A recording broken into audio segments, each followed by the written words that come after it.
Well, thank you for joining us for Supercars Today, Part 3. We're here with Joe Ruttman, legendary NASCAR, ARCA, USAC, champion, I guess we could say. Well, not in NASCAR. Well, not in ARCA. I'm sorry, USAC. Yeah, But USAC. race winner. And pretty much everybody knows Joe Ruttman's name.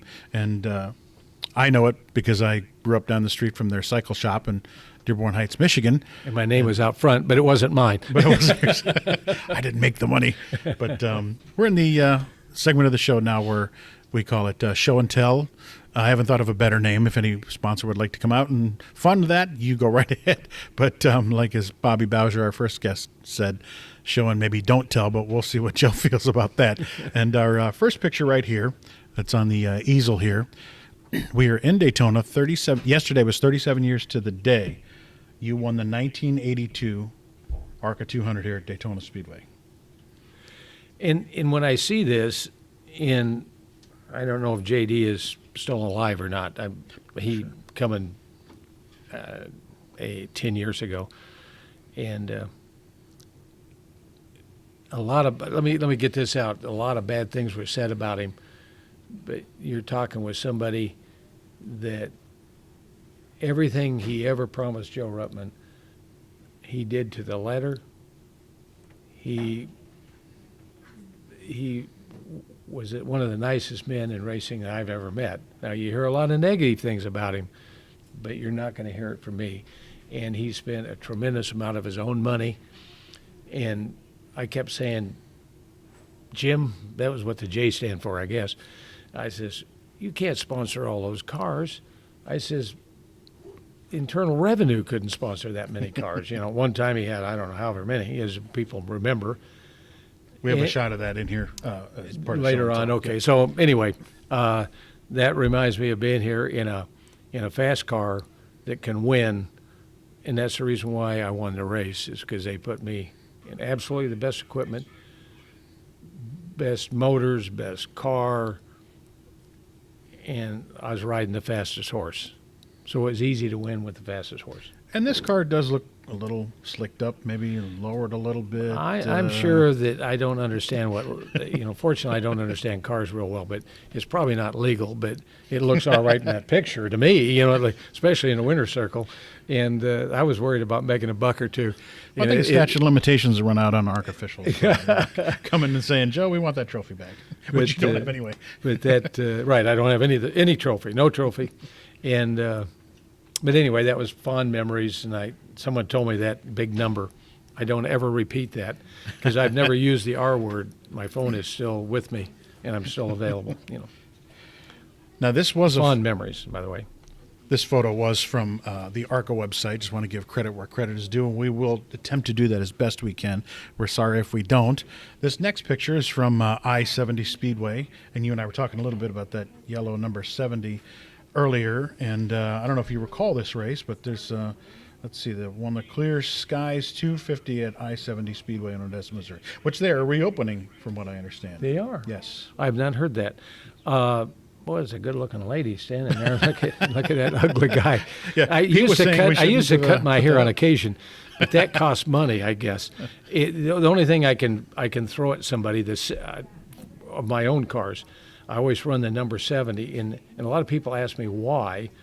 This was not the first 70, but the first car that I personally built along with a friend, it was in the year 1970. It was a 1970 Chevelle, and I was wondering about what kind of number. And I says, well, years from now, I'm not going to retire for a lot of years. I'll be able to remember why it's number 70. It was the year 70, a 1970 Chevelle, and that's where the number come from. And this was later on in AVC Engineering, Advanced Vehicle Industries, built that car, and very few people realize, if I got out of the way, because right there, the name that was the crew chief on that car now is co-owner of the factory Corvettes. Wow.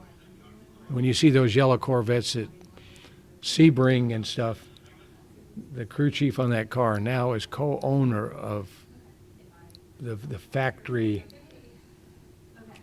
cars. He loves those yellow cars too, I guess. Maybe that's where he got it from. I've never asked him that question. I'm going to ask him to borrow some money because he's got a lot more money now because now he owns the whole damn team. So that particular race, do I remember? I should remember the lady because she was nice, but that trophy for sure I don't have. The money, I probably ridiculously spent it on some race car that I shouldn't have. And here's the irony. We can see the tires here. I'm sorry, I'm on the wrong end there. The Firestones, and you have a Firestone lanyard on there. And the reason the lanyard I have that is my present wife worked for Bridgestone, which owns Firestone, for 35 years, and these were free. Okay, she gave them to me just before I come over here. Okay. Very smart lady. Well, she says, so don't buy one. So we ended up with Jerry McCara. I says, just because you signed in before me, she sent you one too. And he said, well, where's it at? I says, you sucker, you left us over there sign in. I'm not going to give you one. Okay, so anyway, that's the story behind the lanyard. Now this next photo here, again, I'm sorry about photo credit. I found it online. It didn't give photo credit, but this is you driving for the Ray Mock team, Bob Rahilly and Butch Mock. The second time, I believe this would have been 1991. Right. In Butch and Bob, I actually saw them in a physical fight, the two owners. You'd never think that. You never think that. They were, in fact, in a physical fight over something. That was when I guess Bob still has the property there and still builds engines. But I thought this particular car I could have won one of those races at Daytona in this car had I shifted it back in third fast enough. And so they built awfully good cars, and they were dumb enough to hire me back the second time. That was probably the few owners that hired me back the second time, So I thank you, Butch and Bob, Well, and you were also involved in that big wreck that they talk about with Darrell Waltrip on the backstretch there. And that was kind of fun because people asked me all about that, and I'll never forget. I didn't flip, but he did, and I looked in the mirror, and the car looked like a bomb went off on the inside, and so I was in one piece. And the car was like that, believe it or not, and I quick jumped out and run back there, and DW's laying on his back, and I look, and he's got a full face helmet and dirt plugged in here, and no words were said. Okay, but he's laying on his back, and everyone's looking at him like he's dying, And I'm going, and he's batting his eyes like that, And I didn't ask him if he was okay, and he didn't say, but he reached up with his hand. I reached down, he squeezed my hand like to say, I'm okay. That was the response between the two. That was before they hauled him away. I'm looking at him, he's laying on his back. And then I look out on the track, and here's Mikey stopped and going, his brother, like this. Mm-hmm. The race was caution, so the race is still on. They're not going around fast, but he stopped right there. And I go on. He's okay. He's okay. He just squeezed my hand. And he goes, no. So I had to run out there. Fortunately, they was going slow. I wouldn't be brave enough if they're going fast. Michael, I've just been in the wreck too. Yeah, and I was in the wreck too. And I says, go on. He's all right. He didn't tell me, but he's go. And that's my crash story with the 75.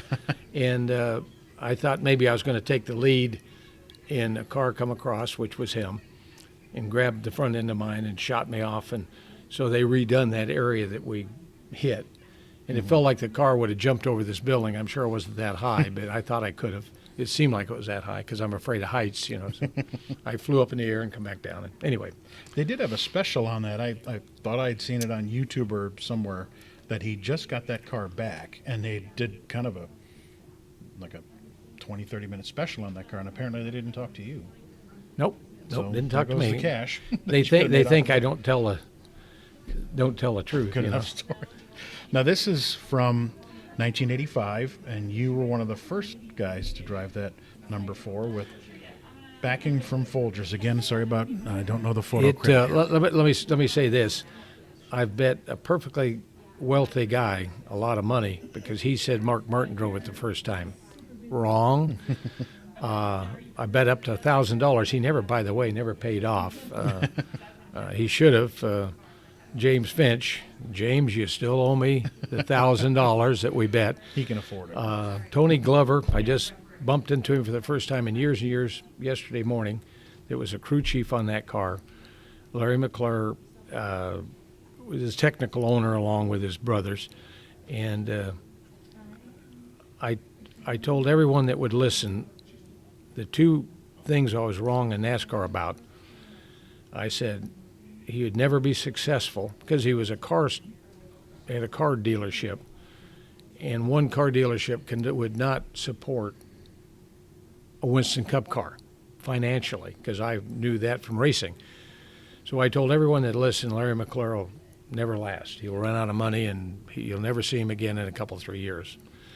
I had to apologize to him as he was heading toward his Learjet to fly off in Talladega. And I says, Larry, I was wrong about that. So that's, if we go further, I'll give you the second one that I was wrong about. But Larry, I apologize to you. He was successful. And there's that other shot we were talking about with JD or Jim Stice sponsoring all those race cars. I believe it, 6 cars at one time, 7? I didn't count them all. But after he'd done that, I'd say, Jim, I says, I told him the words I used. I says the IRS couldn't afford to sponsor that many Winston Cup cars, but he loved racing so much. I don't know why he did it. Number one, he liked his name on cars. I says, Stacy, you can't buy a Stacy, whatever a Stacy is. So anyway, right. I tried to tell him differently.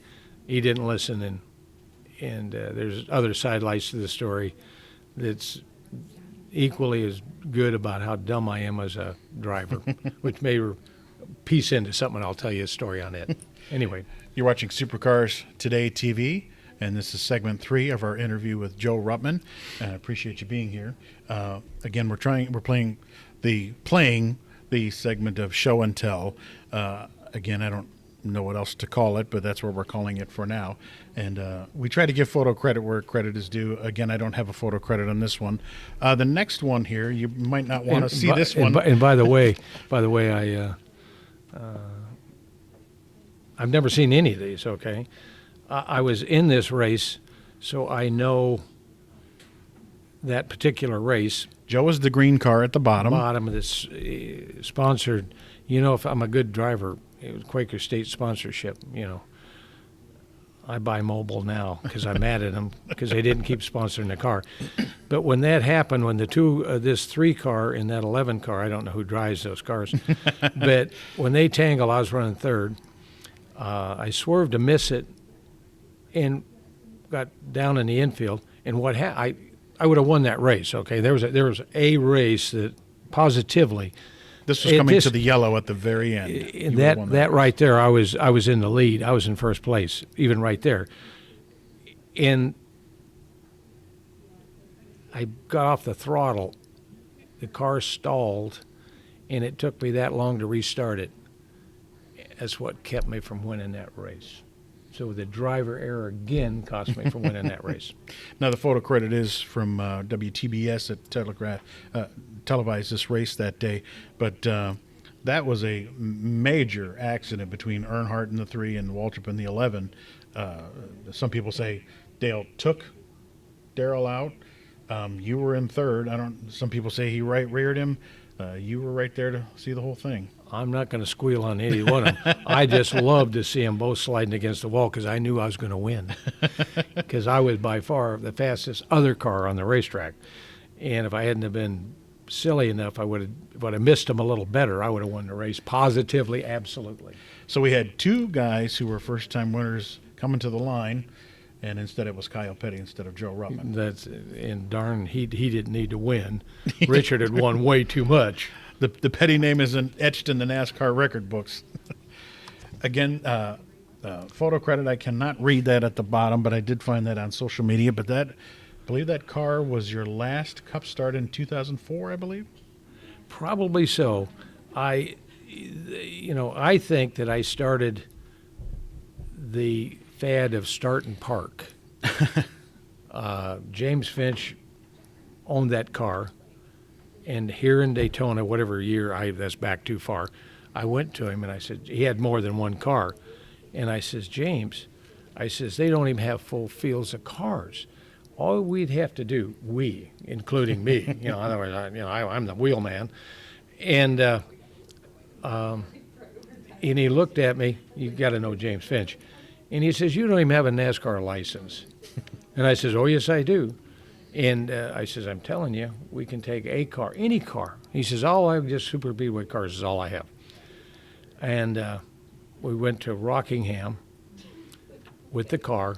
I've never pushed a car any further in my life. The pit crew was consistent of 2 people and me. And I didn't realize how heavy the damn things were. So we pushed that thing all over Hell's Half Acre. I made a lap or a lap and a half, pulled off the track. I thought I won the race when I come off. I'd never had so many press people coming running up to me because they said, what are you doing? And I go, well, I don't know, vibration or some damn thing. I didn't know. And why I pulled off, well, that's a bit of a fib. And because we wanted to collect the money. Because James bought 2 sets of tires, one to qualify on and one to start the race on, because you had to start on new tires. And I says, well, we had a problem. We had to pull off. And they says, no. In my local paper says Ruttman rips off NASCAR for $65,000. I didn't get it all. James got. By the way, James got the most of it. Not so anyway, like he needs it. Like he don't need it, but that's my Mikasuki James Finch story. Which, of course, 5 years later, Brad Keselowski goes out and wins his first race in Mikasuki number 09 at Talladega. But now this photo credit would obviously have to go to Revell Monogram, and not many people can say they have a model kit with their face on it. That probably hurt the sales. What an ugly guy. It is kind of unique that somebody would be foolish enough to make a die and make a little truck like that, And a lot of kids are putting them together, men. I've seen some nice ones put together, but it is, I guess, a big honor. I never looked at it in that respect. I don't have a model of the car. If anyone wants to send me a model, I'll display it. I don't have a counter, but I'll display it somewhere. Now, we're not going to say go to his hometown and find him and get the autograph, because we don't want people lined up asking for Joe Ruttman's autograph, and then he'll see it on eBay in the next whatever. Again, this photo credit I am not sure of, but this would be one of your NASCAR Truck Series wins here at Daytona. I think that was the first truck race. And 2000, I believe. I can tell that it was a Dodge, unless Right. I got the wrong cap on, so it was a Dodge truck. I can remember that. And Bobby Hamilton, by the way, a super individual, gave me the opportunity. I was probably one of the few guys that was a lot older than him, and that's probably why he gave me a chance to drive it. But thank you. You're not here, but I'm sure you're listening because you're a super guy. Give me the opportunity to drive the car. And it was super fast and easy to win. Whenever you got a fast car, you just win, or a truck, or whatever. Hey, these are neat pictures. This photo is from the ARCA website, and we were talking about this car earlier. Boy, this car won a lot of races, and with a couple of different drivers, I would assume. A lot of people don't understand. Dick Trickle drove it in one.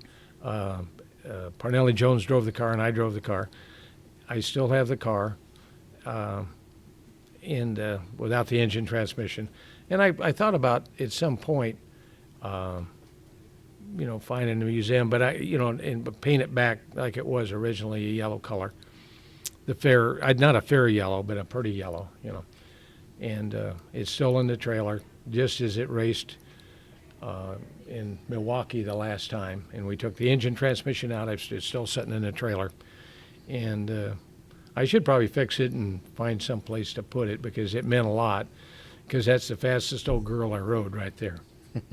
She was the fastest horse in town. You're listening to the Supercars Today TV. We're in the show and tell segment of the show. This is part 3 of our interview with Joe Ruttman, and we will return for segment 4. Thank you so much for tuning in.